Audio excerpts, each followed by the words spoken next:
ஒரு டிஸ்க்ளைமர். இந்த வீடியோ முழுக்க நாலேஜ் மற்றும் எஜுகேஷன் பர்பஸ்க்காக உருவாக்கப்பட்டவை. இது எந்த ஒரு விதமான ஃபினான்ஷியல் அட்வைஸும் அல்ல. நீங்கள் நிதி தொடர்பான எந்த ஒரு முடிவையும் எடுப்பதற்கு முன் உங்கள் நிதி ஆலோசகர், அதாவது ஃபினான்ஷியல் அட்வைசர் அணுகுவது மிகவும் முக்கியம். வணக்கம் நண்பர்களே, வெல்கம் டு விடி தமிழ். நான் உங்கள் விஸ்வநாதன்.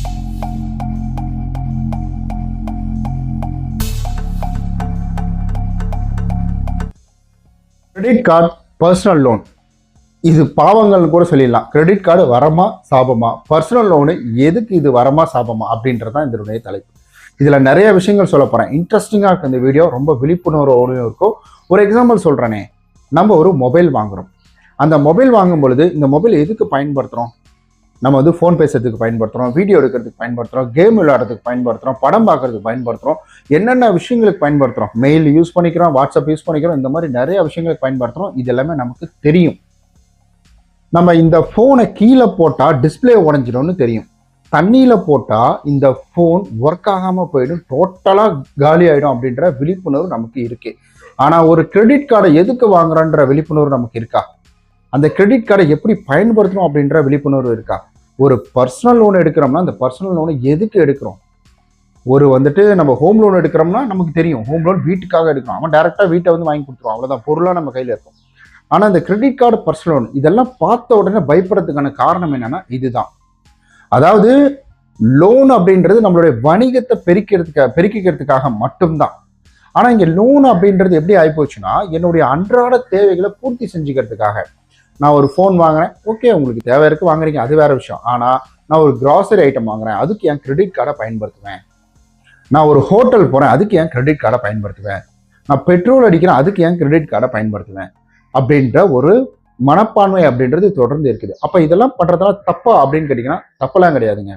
ஓகே, சரியான விஷயம் தான். ஏன்னா பெட்ரோல் பங்க்ல நீங்க பெட்ரோல் அடிக்கும் போது இதுல பாயிண்ட்ஸ் கிடைக்கும், நீங்க அதை யூஸ் பண்ணிக்கலாம். நீங்க ஹோட்டல்ல யூஸ் பண்ணும்போது அதுல பாயிண்ட்ஸ் கிடைக்கும், யூஸ் பண்ணிக்கலாம். இதெல்லாம் எந்த தருணத்துல நம்ம யூஸ் பண்ணணும்? அந்த ஒரு விழிப்புணர்வு அப்படின்றது நமக்கு தேவை. அதாவது என்கிட்ட காசு இல்லை அப்படின்றதுக்காக நான் போறேன் சாப்பிட்றேன் அப்படின்றது கிடையாது. இந்த இடத்துல என்கிட்ட காசு இருக்கு, என்கிட்ட சேஞ்ச் இல்லை, ஸோ அவங்க வந்துட்டு சேஞ்ச் இல்லாதனால கார்டில் போட்டுக்கிறீங்களா அப்படின்னு வந்து கேட்குறாங்க. அந்த ஒரு இக்கட்டான சூழ்நிலையில நான் என்கிட்ட காசு இல்லைன்னு சொல்லாம கார்டை பயன்படுத்தி நான் அந்த பேமெண்ட்டை கொடுக்குறேன். இல்லை, எனக்கு நான் வந்துட்டு ஒரு பிஸ்னஸ்க்காக ஒரு விஷயம் பொருள் வாங்கணும், அந்த பொருள் நான் கிரெடிட் கார்டை பயன்படுத்தி வாங்கும் பொழுது எனக்கு அதில் நிறைய ஆஃபர் கிடைக்குது. ஒரு 10,000 ரூபாய்க்கு நான் பொருள் வாங்குறேன்னா அந்த பொருளுக்கான வந்துட்டு கிரெடிட் கார்டில் போகும்போது 8,000 ரூபாய்க்கு எனக்கு அது கிடைக்குது, 2,000 ரூபாய் எனக்கு லாபம் கிடைக்குது அப்படின்றது. இன்னொரு முக்கியமான விஷயம் என்ன தெரியுமா? கிரெடிட் கார்டை பார்த்து பயப்படுறதுக்கு காரணம் என்னன்னா இந்த மினிமம் பேமெண்ட். இப்போ நான் ஆல்ரெடி சொன்னேன், ஒரு ஃபோனை எப்படி பயன்படுத்தணும், அதை நம்ம கீழே போட்டால் உடஞ்சிரும், தண்ணியில போட்டால் காலி அப்படின்றத நம்ம தெரிஞ்சுக்கிறோம். ஆனால் கிரெடிட் கார்டில் இருக்கக்கூடிய சில விஷயங்களை தெரிஞ்சுக்கிறோம்னு கேட்டிங்கன்னா கிடையாது. இங்கே பயப்படுறதுக்கு காரணம் என்ன அப்படின்னு கேட்டிங்கன்னா, முழுக்க இங்க அந்த மினிமம் பேமெண்ட் எதுக்கு கட்டுறோம்னு தெரியாம உள்ள போகிறது. அதனாலதான் சொல்லுவாங்க, இந்த கிரெடிட் கார்டு எடுத்தாலே பணம் கட்டிக்கிட்டே இருக்க, மாசம் கட்டிக்கிட்டே இருக்க, ஆனா என் அசலம் வந்து குறையல அப்படிம்பாங்க. பிகாஸ் இதுல என்னுடைய அனுபவம் அப்படின்றது ஒரு 8 வருட காலம் அனுபவம் இருக்கு. அதே போல கிரெடிட் கார்டு, பர்சனல் லோன் இதுல நான் வந்துட்டு ஆல்ரெடி ஒர்க் பண்ணியிருக்கேன். அதுல என்னுடைய அனுபவம். இந்த இடத்துல இது வந்துட்டு நான் உங்களுக்கு இது ஒரு அறிவுரை அப்படின்றதுலாம் கிடையாது. எனக்கு தெரிஞ்ச விஷயத்த உங்கள்கிட்ட பகிர்ந்துக்கிறேன், அவ்வளவுதான். அதே போல நான் செபி ரெஜிஸ்டர்ட் கிடையாது, ஃபினான்ஷியல் அட்வைசரும் கிடையாது. அனுபவங்களை பகிர்ந்துக்கக்கூடிய ஒரு சாதாரண ஆர்டினரி பீப்புள் தான் நானும். ஓகே, அதாவது மினிமம் பேமெண்ட் அப்படின்றதுல ஒரு விழிப்புணர்வு இல்லாம மக்கள் என்ன செய்யறாங்கன்னா, அந்த மினிமம் பேமெண்ட்டை கட்டிக்கிட்டே இருக்கிறாங்க. அப்ப மினிமம் பேமெண்ட் கட்டுறது தப்பான்னு கேட்டீங்கன்னா, அதை எதுக்கு யூஸ் பண்ணோம்னா, இந்த மாசம் நான் கட்டிடுறேன், அடுத்த மாசம் எனக்கு பணம் வந்துடும், அப்ப நான் என்ன செய்யறேன், அந்த பணத்தை டோட்டலா கட்டி க்ளோஸ் பண்ணிடுவேன் அப்படின்ற ஒரு கான்செப்டுக்குள்ள போறவங்களுக்கு தான் அந்த மினிமம் பேமெண்ட். ஓகே, இந்த மாசம் எனக்கு வட்டி வரக்கூடாது, எனக்கு சிபில் இம்பாக்ட் ஆகக்கூடாது அப்படின்றதுனாலதான் இதை நம்ம பண்ணிட்டு இருக்கோம். ஸோ இதை என்ன பண்ணனா ஒரு பழக்கமாவே வச்சுக்கிறாங்க. நான் மினிமம் பேமெண்ட்டை கட்டி லோனே க்ளோஸ் பண்ணிடுவேன் அப்படின்ற மாதிரி. அதே போலதான் இவங்க பர்சனல் லோன்லயும் என்ன பண்ணுவாங்கன்னா, பர்சனல் லோனுக்கு வட்டி அதிகம்ன்றது தெரியும். ஒரு சிலர்லாம் வந்துட்டு என் வீடு சேஃபா இருக்கணும், என் பைக்கு சேஃபா இருக்கணும், அதனால நான் என்ன பண்ண போறேன்னா பர்சனல் லோன் ஒரு 5 லட்ச ரூபா போட்டு அந்த பர்சனல் லோன்ல பைக்கு நான் எடுக்க போறேன். நானே இப்போ என் பைக் யாரும் தூக்க மாட்டாங்கல்ல, பைக்கு நான் ரெடி கேஷ் கொடுத்து வாங்கிட்டேன், இப்போ பர்சனல் லோனு தான் காசு அவங்க என்கிட்ட கேட்பாங்களே அப்படின்ற மாதிரி நினைச்சிட்டு இருக்காங்க. ஸோ எல்லாத்துக்குமே ஒரு டெட் எண்ட் அப்படின்றது இருக்குது. அதாவது ஒரு விஷயம் நல்லதா நடக்குதுன்னா நல்லதா மட்டும் நடக்காது, அதுல ஏதாவது ஒரு கெட்டது வரும். அதாவது வேகத்தடை வரணும் இல்லைங்களா, அங்கங்க அந்த மாதிரி வந்துட்டு. ஸோ இந்த மாதிரி யோசனை இல்லை, அவங்க என்ன பண்றாங்கன்னா வட்டி அதிகமாக கட்டுறாங்க இந்த இடத்துல. ஸோ அளவுக்கு மிஞ்சின காசு இங்கே கொடுக்க போகிறாங்க. இவங்க என்னன்னா பைக்குக்கான காசு மட்டும் கொடுப்பாங்கன்னு கிடையாது. ஒன்று பைக்குக்கான காசை விட அதிகமாக கொடுப்பாங்க, இல்லை அதை விட கம்மியாக கொடுப்பாங்க. அதே ஈக்குவலுக்கு கிடைக்கிறது மிக மிக ரேர். அதுக்கு வாய்ப்பே கிடையாது. வாய்ப்பு ரொம்ப ரொம்ப கம்மின்னு தான் நம்ம சொல்லணும். ஸோ அப்போ என்ன ஆகும், நான் அதிகமான தொகையை வாங்கிட்டேன், அதனால நான் என்ன செய்வேன், நான் அந்த மீதம் இருக்கக்கூடிய பணத்தை தேவையில்லாத விஷயத்துக்கு யூஸ் பண்ணுவேன். ஏன்னா எனக்கு அந்த பணம் யூஸ் கிடையாது, ஆனால் இருந்தாலும் எனக்கு கிட்ட இருக்கு அப்படின்றதுக்காக நான் யூஸ் பண்ணுறேன். அடுத்தது கம்மியாக கொடுத்துட்டாங்க. இப்போ நான் என்ன பண்ணுறேன், பர்சனல் லோனுக்கு ஒரு காசு கட்டுறேன். அடுத்து இந்த கம்மியான அமௌண்ட்டை நான் கையில இருந்து போறேன்னு கேட்டீங்கன்னா கிடையாது. நான் அதை வேற எங்கேயா இன்னொரு இடத்துலையும் கடன் வாங்கி போறேன். இப்போ 2 கடன், பர்சனல் லோனுக்கு வட்டி அதிகம், பைக் லோனுக்கு வட்டி கம்மி. ஸோ இந்த ஒரு கான்செப்டை புரிஞ்சுக்காம இப்படியும் போய் மாட்டிக்கிறாங்க. அதே போல நம்ம கிரெடிட் கார்டில் என்ன தெரிஞ்சுக்கிறோம், கிரெடிட் கார்டு அப்படின்றது ஆஹா நம்ம போய் காசு இல்லாத டைம்ல ஸ்வைப் பண்ணி சாப்பிட்டுக்கலாம், அதை திரும்ப கட்டணுமே சார், அதை திரும்ப பேமெண்ட் பண்ணுமே.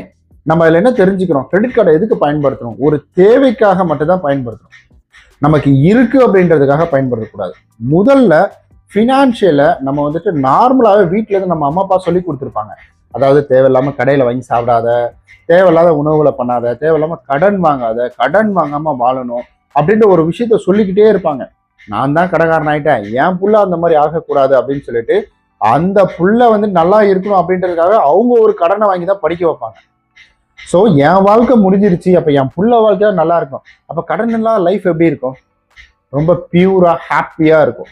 ஒரு சிலர் அப்பா கடன் இல்லைனாலே எனக்கு ஒரு மாதிரி இருக்கு, ஏதாவது ஒரு கமிட்மெண்ட் இருந்தால் தான் நல்லா போகும். அது வாஸ்தவம் தான், கமிட்மெண்ட்டை நீங்க உருவாக்கிக்குங்க. அடுத்தவன் ஏன் இந்த காசை கட்டலன்னு சொல்லிட்டு உங்க கமிட்மெண்ட்டுக்கு அடுத்தவங்க உள்ள வர்றதை வந்து உருவாக்காது. ஸோ கடன் இல்லாத வாழ்க்கை நிம்மதி. அப்போ கிரெடிட் கார்டு வரோம் சாபம் அதெல்லாம் கிடையாதுங்க.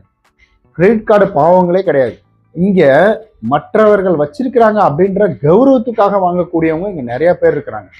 என்கிட்ட கிரெடிட் கார்டு இருக்கு பாத்தியா, ஓகே அவ்வளவுதான். இந்த கிரெடிட் கார்டுல மற்றவங்ககிட்ட ஆல்ரெடி கடன் வாங்கி கார்டா நம்ம மாத்தி வச்சிருக்கோம், பணமா இல்லாம கார்டா நம்ம வச்சிருக்கோம்.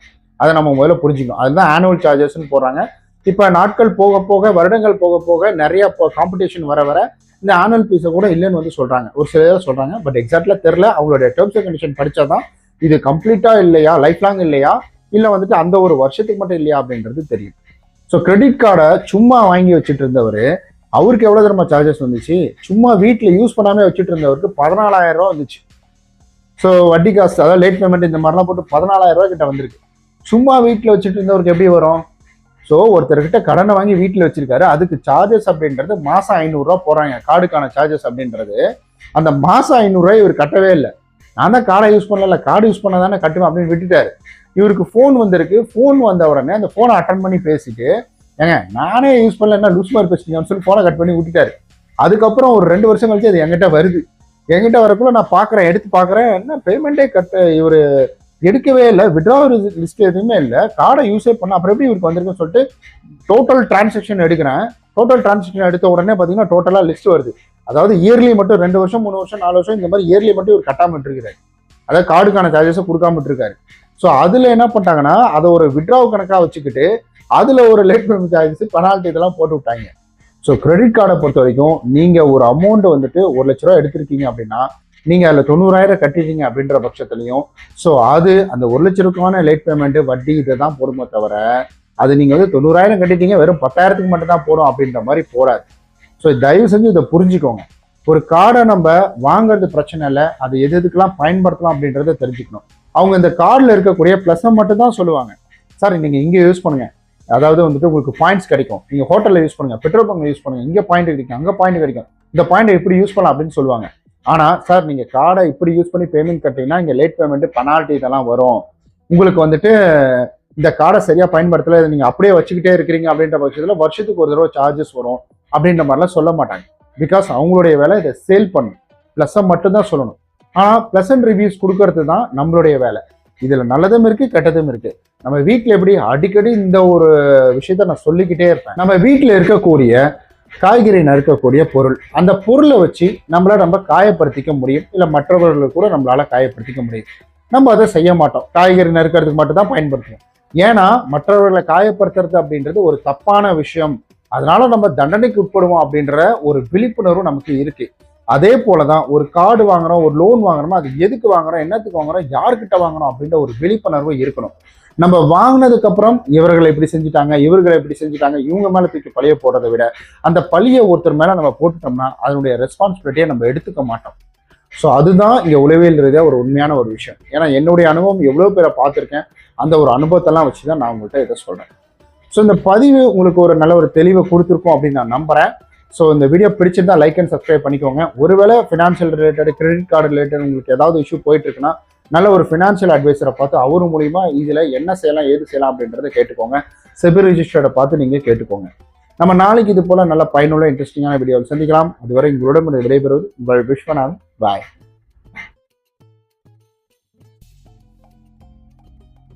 இந்த வீடியோவில் நான் பகிர்ந்துள்ள தகவல்கள் அனைத்தும் பொதுவாக கிடைக்கும் தகவல்கள் மற்றும் என்னுடைய 8 வருட அனுபவத்தை அடிப்படையாக கொண்டது.